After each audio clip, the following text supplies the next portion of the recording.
Greetings, ladies and gentlemen, and welcome to this latest edition of Tales from Outer Space. And as always, I hope that you enjoy. Story number 1. One Big Misunderstanding, written by Hal's Kitchen Sink. I'm not quite sure I understand the problem. George Levicook adjusted himself and seated nervously across from the human ambassador. Well, it's all rather awkward. Calasaxian Blade Fiend technology is certainly omnipresent in the Calasaxian Blade Fiend? The ambassador raised an eyebrow. What do they call themselves? That is what they call themselves. They say they're what you will about them. Deception is not one of their vices. At any rate, they spread out far and wide throughout our galaxy, driven, one might say, by the need to expand. Not for themselves so much, their reproduction rate was low, even at the best times, but for, they considered that their cause was peace. The entire race was very dedicated to the idea of peace, and all forms of non-Calasaxian life were, inherently unpeaceful. Ah, you paint a very clear picture. They were entirely in favor of livestock, though, so fond of it, one might say. And now you're coloring it in? Lovely. They were also extremely technically adept, highly advanced technology, monopolization of many near-unique galactic resources, and very good with drone technology. There's a reason you don't find many AI amongst the galaxy as a whole. More viruses simply tear their sanity to shreds. You know about the lost Veluxi, don't you? I am afraid not. Suffice it to say, we don't go there anymore. At any rate, their technology was very well guarded, very vicious guard AI. When they learned that their reproduction rate was going to lead to the collapse of their empire in the near future, they disappeared, briefly, knowing that after they were gone, the universe would be lost to conflict once more, so they, how's it that you humans put it, threw a light into the furnace. Ah, Ambassador drummed his fingertips on the armrest. How very noble, they couldn't have just, booby-trapped it. A booby trap only kills if you step in it. They booby-trapped them as well, mind you. The AI is extremely vicious. They programmed it to scan brainwave patterns, historical archives, everything that they can get their hands on to build a profile of a species. If they don't measure up, they're warned away. If they remain, they're destroyed. Galactic civilization allows these things to just sit in space. Those we can destroy, we soon regret destroying. Generally speaking, it has never been worth the effort. The Calasaxian Blade Fiend standards were exacting. It has been assumed for the past 800,000 years that they were a kind of vile miracle, a once-in-a-universal lifetime fluke.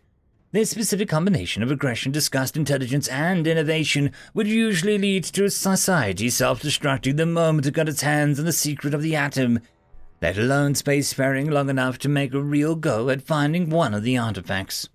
As a galaxy, the assumption has long been that any civilization that would fit their standards would have revealed itself and been destroyed in a war in a very short order. At this, the tapping ceased. The human ambassador swallowed slowly. Look, they were a science vessel. They were attacked by pirates. Attagian pirates. They eat their foes alive. You're telling me that the Attagians didn't fit the Calasaxian standards? Yes. They are often hyper-aggressive, and their dietary requirements can be unpleasant. But they also have a very strong pack-bonding instinct that allows them to form strong and lasting connections with other races. Part of why they tend to be so effective in pirate bands. And again, we are deeply sorry about the events, but that's not the point. I understand that they were the first humans to make contact with the Calasaxian Blade Fiend facility. According to the captain's report, they were contacted by the galactic probes, warning them of an unspecific but lethal danger. They apparently decided that given the choice between certain and uncertain death, they'd take uncertain. They got aboard and had the ship repaired. It is not a weapon, you know. It is a simple repair facility. The polymers are self-heating. The ship was repaired in short order. It's hardly an aggressive agent. It could revolutionize medicine and infrastructure across the galaxy, and create a fleet of nearly indestructible ships at a tenth of the time at a traditional shipbuilding facilities, given the proper material input. We do intend to share it, you know. We've already made several trade deals to share the polymers. Yes, I'm given to understand that our scientists discovered that the polymer can be manufactured to fail spontaneously in response to ultra-specific radiation wavelengths. The Calisaxi and Blade Fiends were very clever with their technology. The ambassador was looking quite unnerved now. You can't be serious. You don't really believe that humans are a threat to the galaxy. We're no angels, certainly. We've had our fair share of atrocities, but every species has. We've read your history books, and the Ik are not the only sapient race on your homeworld until very recently, he said, a bit accusingly, and Chancellor Vuk raised his feelers in a placating gesture. The genocide of the Hisht was indeed a grave sin on our part. As a race, we are tormented by that knowledge of what we have done, which is part of what made us presumably unsuitable for the gifts of the Calisaxi and Blade Fiends. It is also why we are having this meeting. The ambassador sat back in his chair, a bit dazed. Other species are thinking about doing something about us before we follow in their footsteps, yes. They don't believe that we'd be a threat to them. Right now, no, probably not. Given a year or so to seek out more facilities, you could become a threat. Given 20 or so years to expand and secure your holdings with a steady stream of Calisaxi and Blade Fiend relics, you might very well be able to take on the galaxy and win. The Calisaxi and Blade Fiends died off because of a low rate of reproduction. Your species has no such issue. We could agree to avoid them, yes. Your government absolutely could.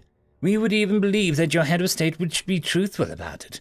Unfortunately, apparently, there have been at least 3 expeditions and part of a major crime syndicate, a wavered human government, and the intelligence branch of your own government to reactivate and retrieve further Calisaxi and Blade Fiend technology. Sons of bitches! Shouted the ambassador, slamming his hand up. Idiots, those bastards! Against direct fucking orders! He shook his head. His teeth gritted. They were intercepted, unfortunately. It illustrates the basic problem. Humanity is capable of many things. Your species' white government is, all things considered, reasonable, open to compromise and coexistence. That is why the larger population of species do not condone the genocide of your kind. Unfortunately, circumstances can change. You may not always be so opposed to the idea of destroying all life in the galaxy, particularly when it becomes feasible. So we're on death row. We do the wrong thing, the galaxy unites against us, and they'll be itching for the chance. You are on probation. We would not condone the destruction of your species. To do so would be foul and disgusting. Our species is committed to not allow genocidal actions to be taken to curtail genocide. You have made it to this point. You are members of this community. The Chancellor shook his head slightly.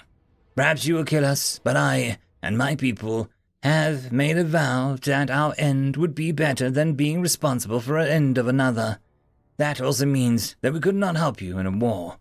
The most that we could do is offer refugees a place to stay, before our worlds too were burnt. The Chancellor opened his spiracles and let a breath that he had been holding since the beginning of the conversation. So we must find a solution to this problem of distrust. This is going to scare a lot of people back home. Worse, it's going to make people edgy. Our species reacts very badly to threats. Yes, I know. But you also react badly to surprises. I thought of the two, this would be better. The Chancellor clacked his mandibles gently. So, the problem lies before us. How am I supposed to know? The galaxy wants us dead because of a bunch of aliens dead for nearly 1 million years screwed up their calculations. The Calisaxi and Blade Fiends were not dangerous simply because of their xenophobia. It was the intelligence that made them truly deadly. Their ability to solve problems. Confessedly, that problem was an existence of non-Blade Fiend life, but that potential seems to exist also within you. They wanted their successors to be capable of the same brilliance. I think, at least in that, humans were chosen for the right reason. The Chancellor clacked his mandibles again. I have faith in you. Oh, well, that's fine then. End of story. Story number 2. Everyone needs a cookie. Written by __________.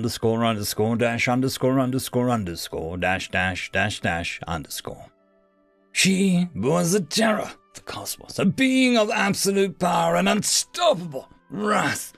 Individuals submitted to her whims or ceased to exist. Stellar empires crumbled before her. Their own ships of war turned into spears to rain down on those that they would protect. She was the embodiment of horror and reveled in every moment of it. Fortunately for her, no one was intimidating while haphazardly devouring a choco taco. Not even a being with tar-black skin, oversized and protruding canines, and a motley collection of shimmering runes that constantly shifted and transformed as they wandered her body.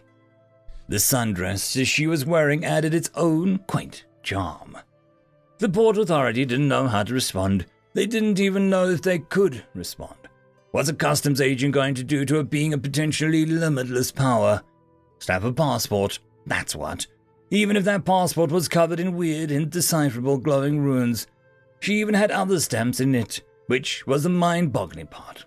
Her partitor. They could detain him and grill him. So they did. They detained and questioned the weird being that she'd been traveling with for the last year, a Homo sapiens sapien. Common name, human, and a relative newcomer to the cosmic stage as a species. Quirky beings prone to anxiety and nervous tics, the likes of which the cosmic community hadn't encountered before. This particular one was rather used to the situation by now, more resigned to it than anxious about being detained. The questions were always the same. Why was the Cosmic Terror herself and her latest minion visiting this confederation? When would they be leaving? The most important of all, and always saved until the end of the interviews, was always the most complicated. How? How had a predatory being that, in effect, functioned as a final great filter for the cosmos been convinced to eat ice cream and happily hum a song in a sundress? No one ever believed his answer or reasoning. That no being was inherently evil, and that sometimes the scariest and most hostile were also the most wounded. Some like to imagine he was fully bent on her will, and a tour of the cosmos was some new scheme to bring about everyone's destruction or subjugation. Video and audio of the incident that had led to this particular moment told its own story. A story of a terrorized way station where the beings present were being subjected to creative and cruel horrors. Of a fidgety and jumpy little being whose curiosity outgrew his terror, and whose simple, earnest question had brought everything to a halt. "Why are you angry?"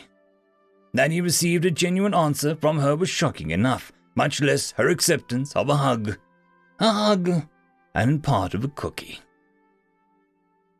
End of story.